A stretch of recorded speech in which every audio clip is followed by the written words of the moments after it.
अमरावती जिल्ह्यातील मेळघाटातील ढाकणा वनपरिक्षेत्रात मोठी आग लागली आहे।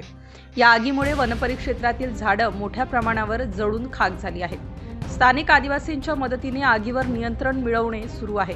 भीषण आग लागल्याने जंगलातील वन्य प्राण्यांना देखील धोका निर्माण झाला। या आगीमुळे मेळघाटातील अनेक वनसंपत्ती जळून खाक झाली आहे। स्थानिक आदिवासींच्या मदतीने या आगीवर नियंत्रण मिळवणे सुरू आहे। वनपरिक्षेत्रातील झाड देखील मोठ्या प्रमाणावर जळून खाक झाले आहे।